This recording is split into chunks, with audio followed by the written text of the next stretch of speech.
Good morning बच्चों। बेटा, आज का जो हमारा टॉपिक है वो है किम शब्द रूप से पर्सन का निर्माण करना। ठीक है, आज हम क्या सीखेंगे कि किम शब्द रूप से किस तरह से हम पर्सन का निर्माण कर सकते हैं।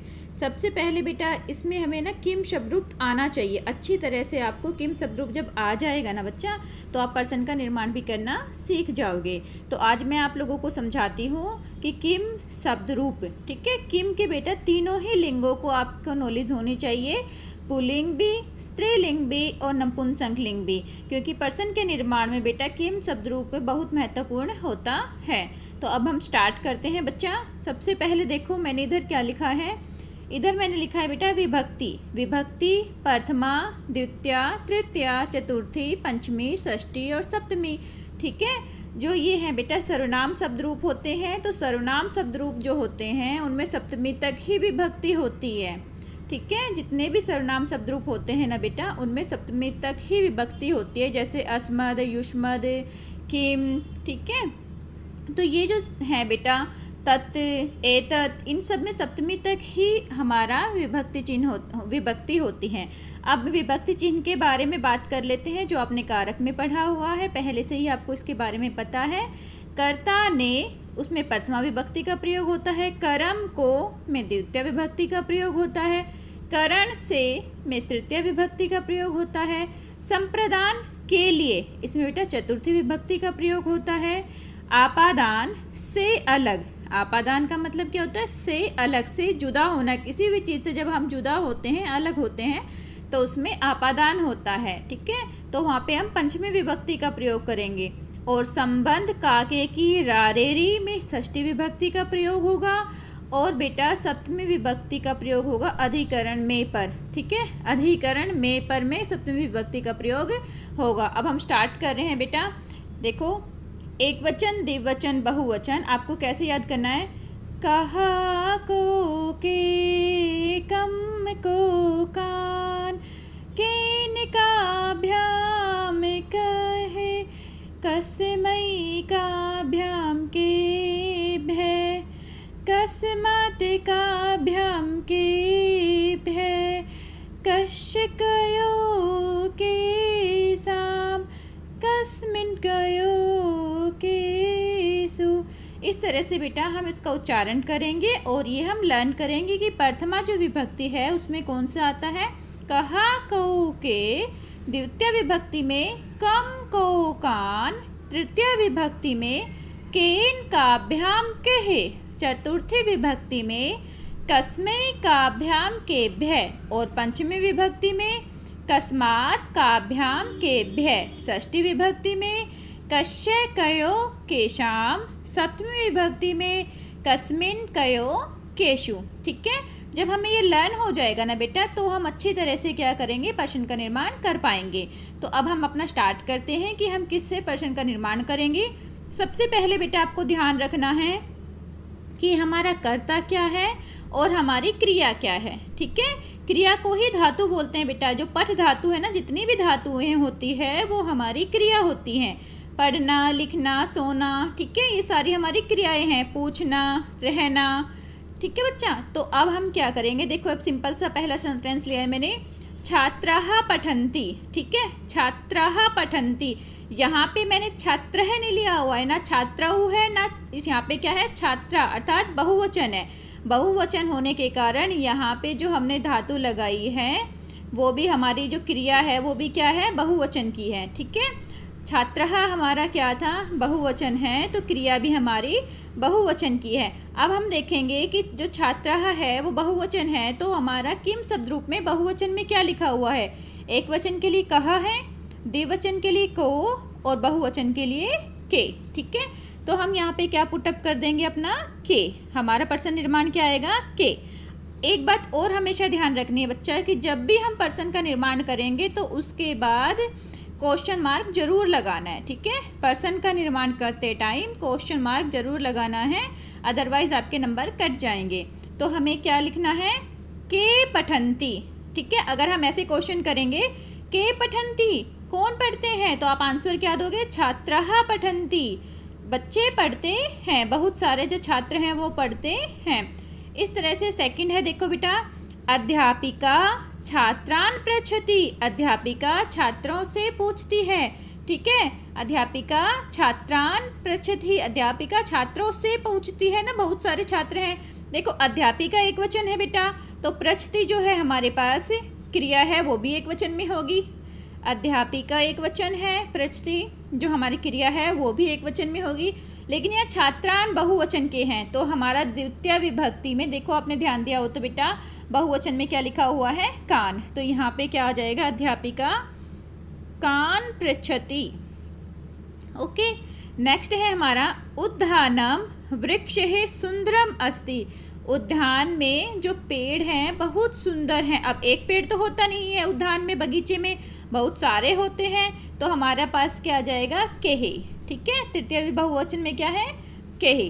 तो हम यहाँ क्या लगाएंगे, उद्यानम केहे सुंदरम अस्ति। ओके बच्चा, अगर हम क्वेश्चन पुटअप करेंगे, अगर हम क्वेश्चन पूछते हैं तो हम यही बोलेंगे ना, उद्यानम केहे सुंदरम अस्ति, उद्यान में क्या सुंदर है। तो आंसर क्या आएगा, उद्यानम वृक्षः सुंदर अस्ति, उद्यान में सुंदर सुंदर वृक्ष हैं। ठीक है, नेक्स्ट है बेटा हमारे पास पत्राणि वृक्षात् पतन्ति।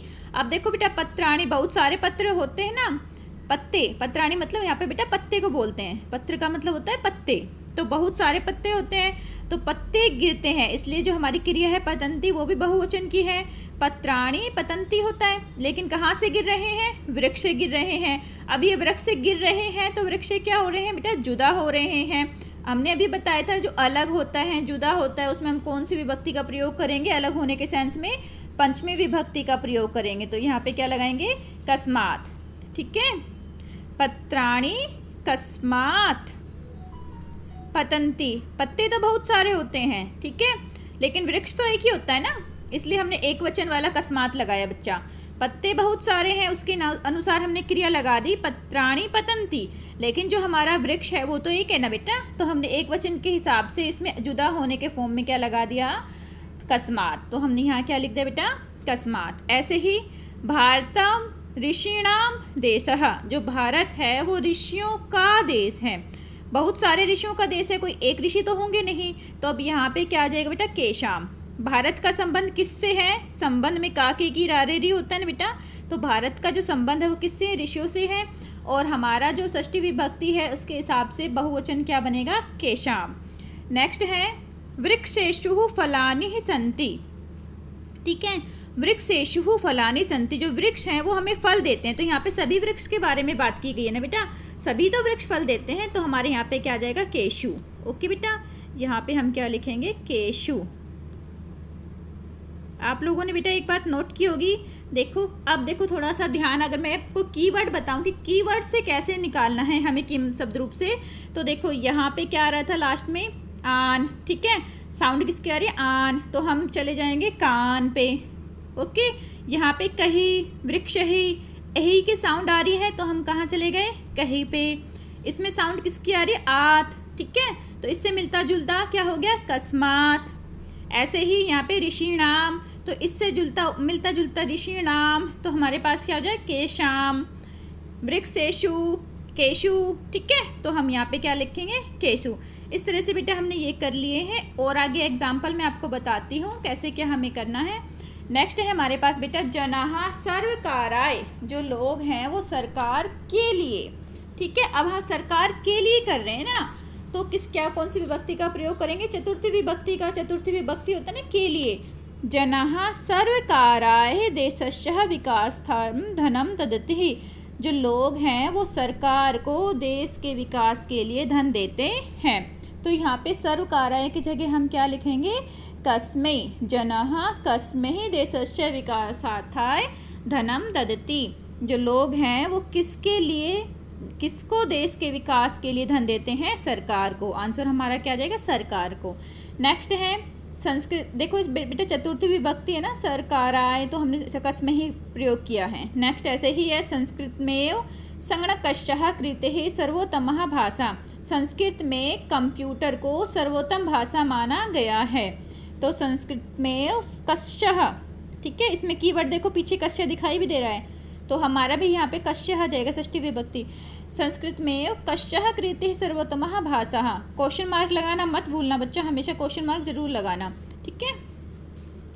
वरिष्ठान प्रति अस्माभिः प्रियम वैवर्त्यम। वरिष्ठान बड़ों के प्रति, ठीक है, वरिष्ठान होता है बड़े लोग, बड़े लोगों के प्रति अस्माभिः हमें प्रियम वैवर्त्यम अच्छी तरह से व्यवहार करना चाहिए। बड़ों के प्रति हमें अच्छी तरह से व्यवहार करना चाहिए। तो यहाँ पे देखो इसमें क्या आ रहा है, कान, आन आ रहा है ना, कान आ जाएगा, ठीक है। ऐसे ही नेक्स्ट करेंगे हम शल्यः क्रियायाः वर्णनम, जो शल्य क्रिया का वर्णन है, ठीक है, संस्कृत साहित्य में है। तो यहाँ पे हम क्या लगाएंगे, संस्कृत साहित्य में है ना बेटा, तो हमारा क्या आ जाएगा, में को हम क्या लिखेंगे इसमें, सप्तमी विभक्ति के हिसाब से कस्मिन, ठीक है। कस्मिन कयो केशु हमारी सप्तमी विभक्ति थी, तो इसने यही क्वेश्चन किया है ना, शल्य क्रिया का वर्णन किस में है, तो हमारे पास आंसर क्या हो जाएगा, शल्य क्रिया का वर्णन संस्कृत में है। शल्य क्रिया होता है बेटा जो हमारे चोट वगैरह लग जाती है और डॉक्टर हमारे पट्टी लग करते हैं ना, तो उन जो मलहम पट्टी करते हैं उसमें बोलते हैं शल्य क्रिया। जो भी हमारा ऑपरेशंस होते हैं, जहाँ पे भी मतलब टाँके लगाते हैं डॉक्टर्स, तो उसको शल्य क्रिया बोलते हैं। विद्या विना नरः पशु अस्ति, विद्या के बिना नर पशु है, तो कहा, ठीक है, किसके बिना पशु है नर, विद्या के बिना, विद्या विहीना नरः पशु अस्ति। नेक्स्ट है अस्माकं त्रिध्वजः त्रिवर्णः ध्वजः विजयी भवेत्, हमारा 3 रंग का झंडा विजयी हो। तो हम यहाँ क्या लगाएंगे, त्रिवर्णा ध्वज के स्थान पर कहा हमारा क्या विजयी हो, हमारा 3 रंग का झंडा विजयी हो। सब अध्यात न वयम प्रमादम कुर्याम, प्रमादम का मतलब होता है बेटा लापरवाही। सब अध्यायात अपने अध्ययन से, अपनी पढ़ाई से, ना वयम नहीं करनी चाहिए, वयम हमें, प्रमादम कुर्याम लापरवाही, ठीक है, अपनी पढ़ाई से हमें लापरवाही नहीं करनी चाहिए। सब अध्यायात, अब इसमें से देखो साउंड किसकी आ रही है, कस्मात, ठीक है, पढ़ाई से अलग नहीं होना चाहिए ना हमें, तो अपनी पढ़ाई से अलग नहीं होना चाहिए, तो इसलिए क्या कहा है, कस्मात न वयम प्रमादम कुर्याम, हमें किससे लापरवाही नहीं करनी चाहिए। आंसर आएगा हमारा सब अध्यायात न वयम प्रमादम कुर्याम। नेक्स्ट है सह अश्वाय घासम या तृणम आनयति, वह घोड़े के लिए चतुर्थी विभक्ति में होता है, तो हम क्या लगाएंगे इसमें, कस्मई, ठीक है, घोड़े के लिए तो हम चतुर्थी विभक्ति है कस्मई। सह अश्वाय वह घोड़े के लिए, तृणम या घास, बेटा एक ही बात होती है, तो घासम लिख दो, ये तृणम, आनयति लाता है, सह कस्महि तृणम आनयति, वह किसके लिए घास लाता है। बालकः कमलेन लिखती, बालक कलम से लिखता है, ठीक है, कलमेन, तो कलमेन में क्या आ जाएगा, केन, बालकः केन लिखती, बालक किससे लिखता है। आई होप बेटा आप लोगों को ये अच्छी तरह से समझ में आ गया होगा। इसके बाद हमारी जो नेक्स्ट वीडियो होगी बेटा वो स्त्रीलिंग के ऊपर होगी, ठीक है। अभी जो हमने किया है बेटा वो क्या क्या है, किम के पुल्लिंग का हमने देखे हैं, पर्सन का निर्माण करना। इसके बाद जो नेक्स्ट वीडियो है उसमें हम क्या देखेंगे बेटा, हाँ, किम के स्त्रीलिंग से पर्सन का निर्माण करना। तब तक बेटा आप लोग इसको अच्छी तरह से लर्न कर लो और अपनी तरफ से भी बेटा पर्सन के निर्माण करने की कोशिश करो। ओके बेटा, take care, God bless you बेटा।